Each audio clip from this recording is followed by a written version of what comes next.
Rádio Condomínio.com. Doutor Condomínio Entrevista.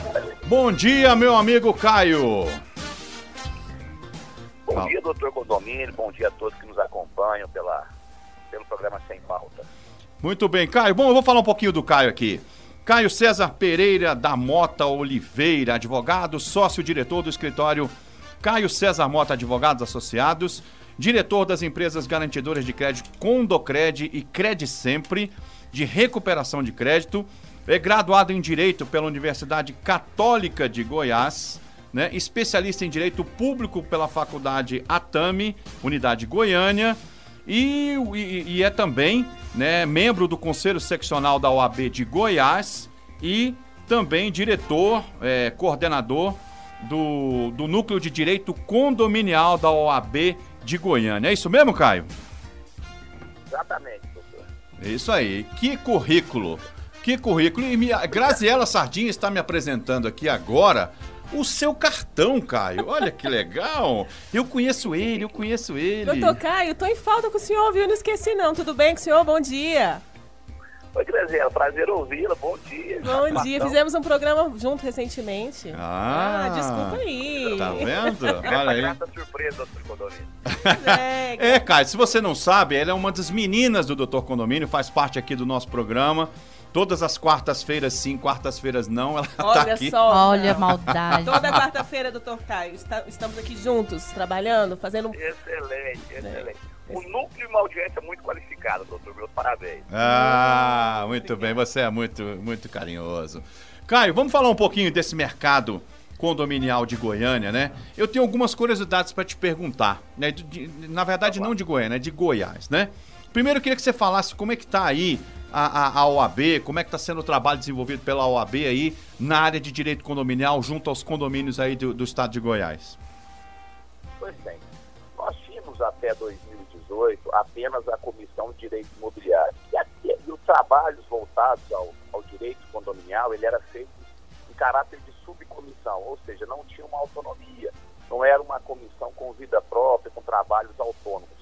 E a partir de 2019, então, criou-se a primeira Comissão Especial de Direito Condominial da OAB Goiás, onde eu tive a felicidade de ser nomeado seu presidente, e de lá até então temos trabalhado com muito afinco, tentando aproximar os gestores.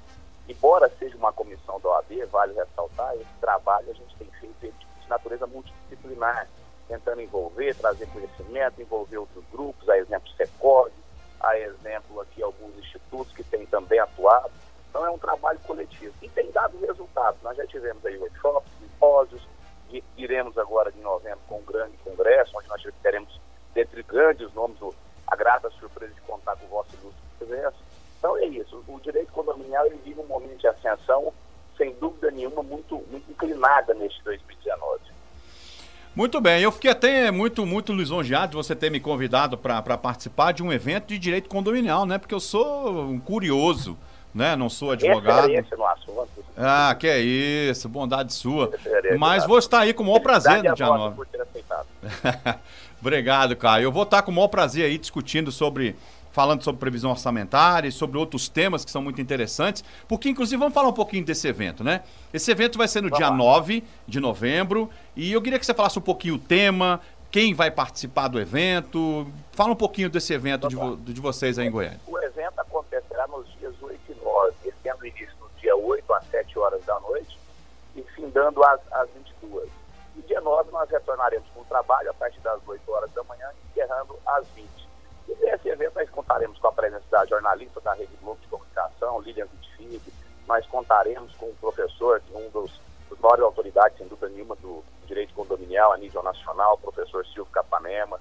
Nós traremos referências do Rio de Janeiro também, que é o presidente da Comissão de Direito Condominial, doutor Alexandre Franco, do Mato Grosso, Miguel Zain, de Ribeirão Preto, Márcio Espintos, de Brasília, Almiro Cardoso, Daniela Mota. De Brasília nós traremos um bom time também de seus colegas, viu, doutor?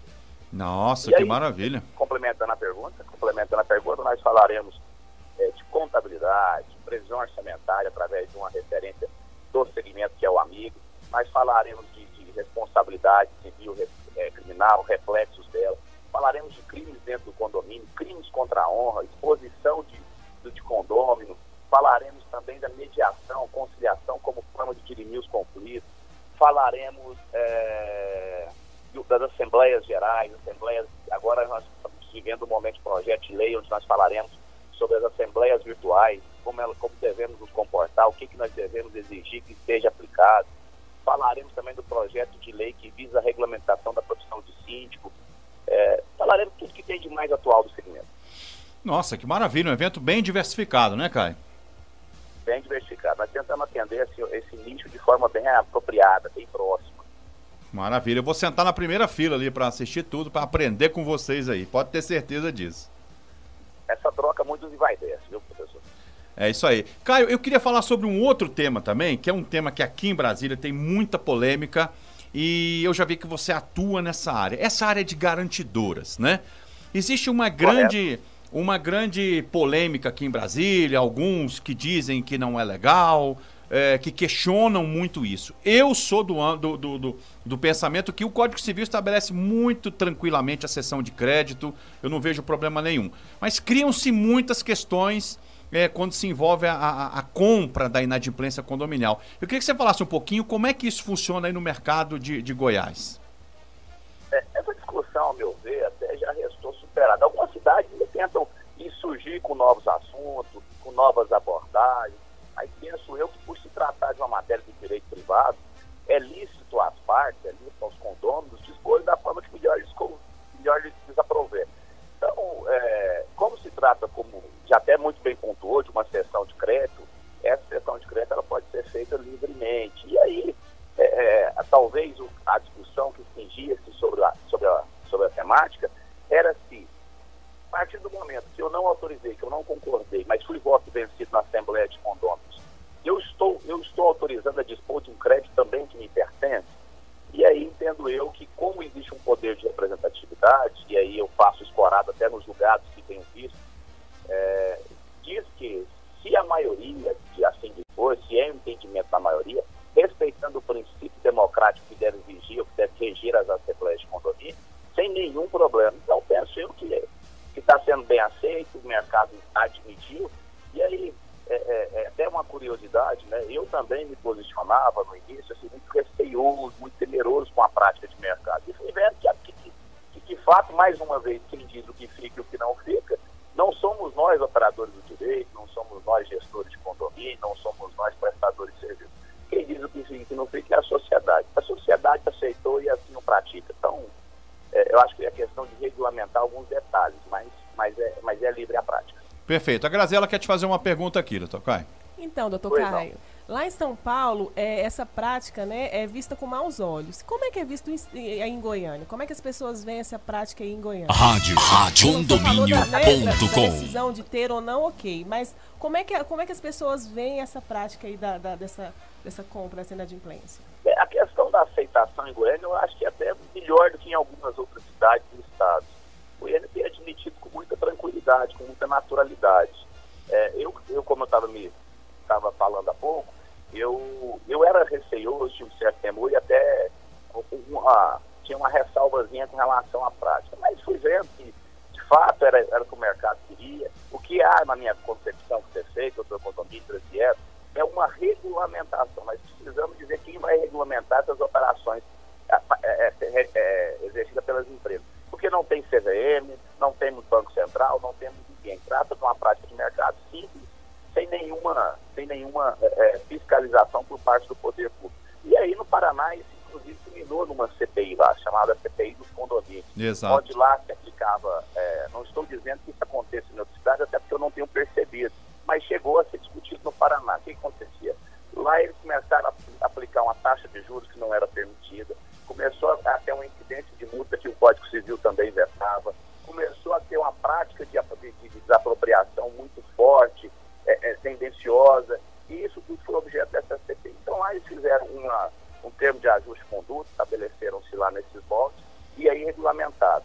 Mas é uma questão que tem que ser vivenciada e fiscalizada. Não sei se seria propriamente pelo CVM, se seria pelo Banco Central, mas o poder público tem que ter uma presença mais firme, justamente para coibir tais excessos. Tocaio, agora deixa eu lhe fazer uma outra pergunta que muitos síndicos me questionam. É o seguinte, nesses tempos de Lava Jato, a gente tem diversas empresas entrando nessa área de garantidoras, né? Mas quando a gente pergunta, quando a gente questiona a empresa, bom, me explique o seguinte, quais são as origens desses recursos? 99% das empresas, doutor Caio, não dão nenhuma satisfação ao condomínio e não explicam de onde vem esse recurso. Isso é uma preocupação que a gente tem aqui em Brasília. Como é que você vê essa questão da origem desses recursos para serem garantidos, para garantir essas receitas condominiais? Isso incide naquilo que eu falava há pouco.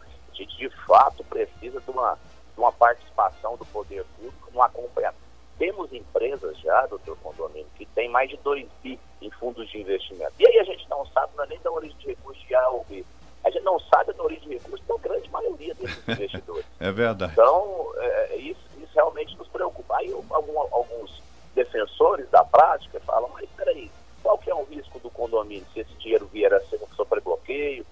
Na minha concepção, o que vai acontecer é meramente a suspensão do serviço. Vai ter a interrupção, não é nem suspensão, é a interrupção do serviço. Uhum. Mas aí, ele garantiu, ele antecipou, ele é credor, não é devedor. Então, assim, o condomínio não teria nenhum grande ou nenhum maior óbice.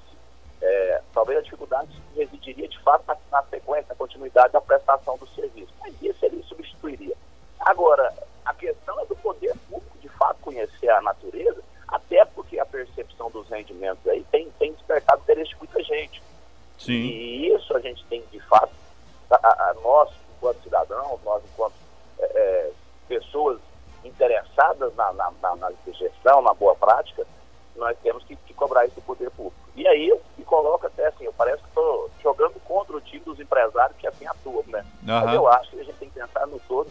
Acho que o nosso princípio basilar é da coletividade, né? Perfeito, doutor Caio. Bom, outra questão que me gera muita dúvida aí sobre o mercado de Goiânia é a questão do Airbnb. O que você pode nos dizer sobre a aceitação do Airbnb em Goiânia, no estado de Goiás? Excelente, excelente. Nós temos primeiro 2 pontos a serem discutidos quando a gente fala do Airbnb. A Lei 8.245, no artigo 48, fala que toda locação por prazo inferior a 90 dias é tida como temporada. Perfeito. Então, a primeira discussão que eu levanto é se aquela prática de 1 ou 2 diárias, até taxada por vários aplicativos, entre eles o próprio Airbnb como hospedagem, se essa prática a gente estaria dizendo que é, de fato, uma locação por temporada, essa locação por curtíssimo intervalo de tempo, ou nós estaríamos falando aí de uma natureza de hospedagem. Aí deveria ser regido pela Lei 11.778, que é a lei que versa sobre o turismo. Então, a primeira pergunta que eu deixo é essa. Nós estamos falando de quê? Locação ou de hospedagem? Sem dúvida. Se for hospedagem, para mim, ela não pode estar inserida no artigo 48. De outro modo, nós temos um segundo ponto da discussão, que é o que eu entendo como o mais debatido em todas as decisões, é se nós estamos falando do direito de propriedade, esse direito é absoluto, conforme rege o artigo 5º, inciso 22 da Constituição, ou nós estamos falando de um direito de propriedade que deve sofrer limitações, sobretudo do ponto de vista da particularidade das pessoas, do interesse comum, da desvio, da desvirtuação, da transmutação da natureza da residência, que era principalmente residencial e agora passou a estabelecer uma relação comercial. Então, todas essas questões devem ser enfrentadas. E isso é do caminho a um projeto de lei. Nós até temos um projeto de lei, salvo engano, por um deputado do estado da Bahia, que tenta regulamentar essa situação. Penso que o projeto de lei não está na sua melhor redação, mas de alguma forma ele já tenta contornar ou dar contornos a esse tipo de situação, sobretudo, doutor Condomínio, porque quem, ao meu ver, aos meus olhos, quem deve dizer se aquela prática é lícita ou não dentro daquele condomínio, mais uma vez, são os moradores. Então, sem dúvida. A minha percepção ou o meu posicionamento é no sentido de que não deve coibir, a sociedade quer que tenha, a sociedade não vai deixar findar, assim como não deixou que o Uber findasse, que a locação por meio eletrônico, como Netflix e outros meios de locações de vídeo ficasse. Então, acho que isso tudo não deve mudar substancialmente. Mas nós devemos ter o direito de dizer, olha, eu não quero essa prática no meu condomínio. Se você quer explorá-la, adquira uma unidade residencial, unidade imobiliária em outro edifício. Então, exatamente. Acho que isso já é um dos caminhos para solucionar o impasse. Perfeito. E veio também a questão do time sharing, né, da multipropriedade, para complicar mais ainda isso, né? Porque um proprietário pode querer e outro não, né?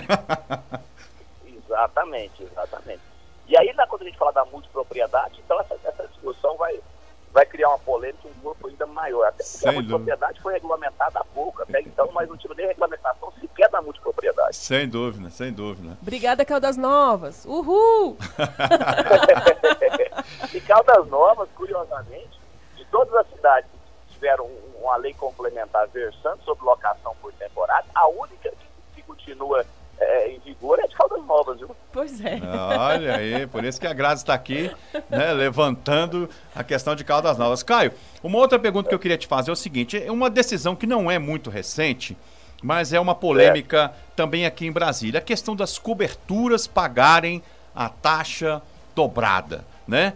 Me parece, salvo engano, aí em Goiânia foi uma das primeiras jurisprudências que aconteceram nesse sentido, de que o proprietário ganhou o direito de pagar uma taxa só. Queria que você falasse um pouquinho sobre essa polêmica que aqui existe, aqui em Brasília, e como é que isso é tratado aí no estado de Goiás. Rádio Condomínio.com. Para poder deixar todos que nos acompanham mais vinculados ou mais aproximados da temática.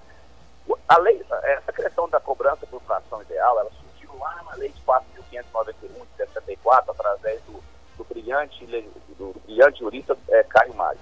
O Caio Mário, quando criou a cobrança por fração ideal, ele criou a cobrança pensando no plano de incorporação, doutor Condomínio. Ele não pensava na taxa de condomínio. E aí o legislador, de modo infeliz, ele transferiu isso lá para o Código Civil de 2002. Perfeito. Então, quando ele colocou lá em 2002 que a cobrança de taxa de condomínio daria por fração ideal, ela acabou tendo uma discussão ou uma polêmica muito forte. E aí ele veio depois, através de uma emenda, e disse, não, salvo disposição em contrário. Isso. Então ficou essa coxa de retalho. Pode ser por unidade, ou pode ser por fração ideal, ou pode ser ainda pelo modelo misto, que é um modelo recentemente criado, que diz que as cobranças ordinárias, água, luz, portaria, prestadores de serviço, etc., esses que são recorrentes, elas serão rateadas a todos de modo uniforme. E as despesas extraordinárias de reforma, melhorias, essas serão rateadas de modo diferenciado, ou seja, essa será por fração ideal. Então, existe até agora um modelo misto já sendo aplicado, e eu até gosto muito desse modelo. Acho que dentro dos que nós temos aí, talvez seja o que mais se adequa, pelo menos aos meus olhos. E aí, diante disso, a gente pergunta, mas peraí, o dono de cobertura, sobretudo numa realidade, numa sociedade moderna, onde as famílias acabaram diminuindo, antigamente nós tínhamos famílias de 3, 4, 5 pessoas, e hoje as famílias são de 2, por vezes um filho, e às vezes nem isso, às vezes um cachorro, um pet. Então as famílias têm substituído, têm reduzido substancialmente o seu tamanho. E diante disso, a pergunta que pairava é, o meu vizinho que tem uma unidade com a metragem exatamente, respectivamente, igual a metade da minha, ele deve pagar metade do que eu pago, sendo que eu uso o mesmo quantitativo de água, uso o mesmo prestador de serviço, uso da mesma forma os elevadores. Então eu vejo que aí começava a se entender que havia uma injustiça sendo praticada. E aí eles recorreram ao judiciário. O judiciário, por vezes, dizia, não, essa responsabilidade de alterar é da convenção de condomínio. Então, se você está sendo injustiçado, submeta ao crivo da Assembleia e a Assembleia dirá se deve ou não mudar. Mas o dono de cobertura, ele é sozinho. Por vezes é ele mais o vizinho lateral, quando o prédio inteirinho é contrário, até porque acha que ele tem que pagar de fato a mais, né? Certo. Então, Goiás surpreendeu e inovou ao dizer que, não, a despesa tem que ser tida como despesa, deve ser tida como forma uniforme, porque não justifica se o gasto a mais, haja vista que o hidrômetro é individualizado, o gás é individualizado, a família é reduzida, então paga-se de modo diferenciado. Mas ainda não é a decisão dominante, né, doutor Condomínio? Infelizmente, penso eu que tem que caminhar, evoluir nesse sentido também. Eu penso o seguinte, Caio, que eu acho que não pode ser cobrado por fração ideal por um motivo muito simples. Condomínio é área comum. E a área comum, todos usam a mesma área comum. Você já paga mais pelo IPTU da sua área interna, você concorda? E eu concordo contigo. Aí eu só faria essa ressalva do poder visto, que muito me agrada, em razão de que, se há uma reforma, não é só por a área dele ser maior. Eu entendo que a valorização da área dele é maior.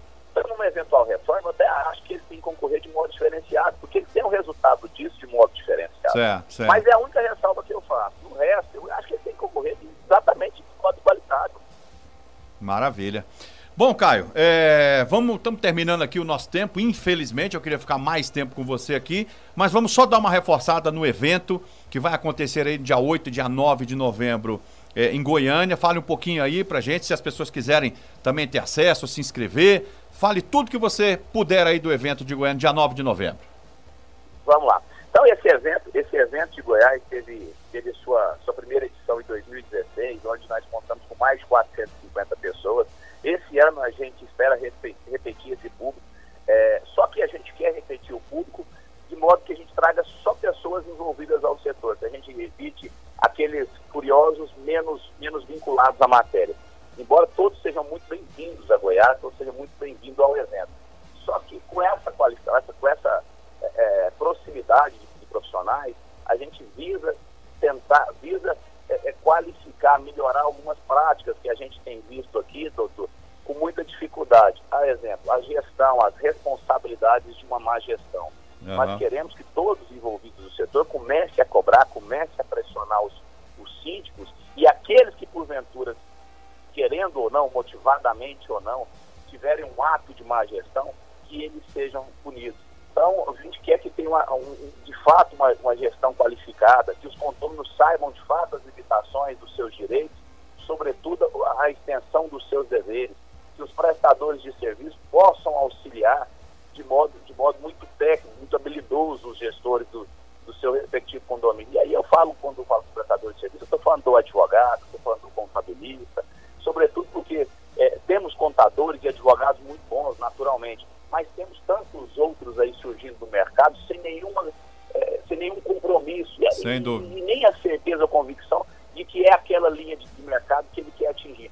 Então isso tudo está permitindo que haja uma prática nefasta, os maus cursos também, preparatórios, ou que se dizem preparatórios, né, por pessoas que não são, que eu vejo que ainda não chegaram a um ponto de conhecimento em que deveriam ou que poderiam chegar para poder começar a ministrar curso. E os reflexos disso é muito negativo, né, doutor Economia? É verdade. Do país.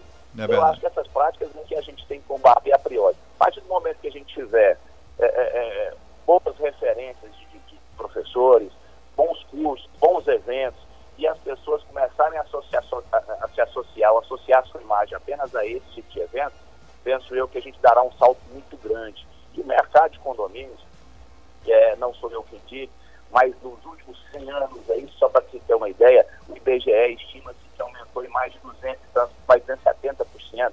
Então, nós estamos falando de uma evolução muito rápida. Clóvis esteve lá, quando falava no Código Civil de 1916, que a propriedade, nós estamos falando de 1916, que o condomínio era o estado anormal de propriedade. Hoje ele é mais do que regular, mais do que natural, é tendência. Perfeito. Então, é tudo isso que a gente quer que o mercado admita, como uma tendência de mercado, e como sendo tendência, como sendo uma crescente, ele deva entender o que pode e o que não deve ser praticado. Então, essa é a nossa preocupação. Maravilha, Caio. Olha, meus parabéns por essa atitude aí, pela Comissão de Direito Condominial aí do Estado de Goiás. Eu conhecendo você aqui, eu tô vendo que está muito bem entregue a um profissional extremamente capacitado, avalizado aqui pela minha amiga Graziela Sardinha. E eu queria conversar a manhã toda com você aqui, tá? Mas infelizmente Obrigado. o tempo... Foi muito prazeroso. Igualmente para nós, Caio. Eu queria te agradecer aqui a sua disponibilidade, o seu conhecimento que você colocou aqui pra gente. Já nos engrandeceu aqui na nossa manhã, viu? Muito obrigado pela oportunidade. Deixo um abraço carinhoso também à Grazi, à qualificada audiência do programa Sem Pauta. Quero dizer que trabalharemos muito para não frustrar os votos de uma boa gestão aqui à frente da Comissão de Direito Condominial. Essa, sem dúvida, é a nossa preocupação diuturna, viu, doutor Condomínio? Imagino. É a gente fazer, de fato, com que o mercado sofra essa mudança. Eu comecei no condomínio em 2006, então eu sou um defensor ferrenho de que há que haver algumas mudanças. E acho que elas sinalizam aí. Sem dúvida nenhuma. Caio, muito obrigado pela sua participação aqui. Nós agradecemos o seu carinho, a sua atenção. E vamos fazer mais conversas dessa aí, porque eu gostei bastante, tá bom? Obrigado pela oportunidade. Um grande abraço. Grande abraço. Tchau, tchau. Rádio Condomínio.com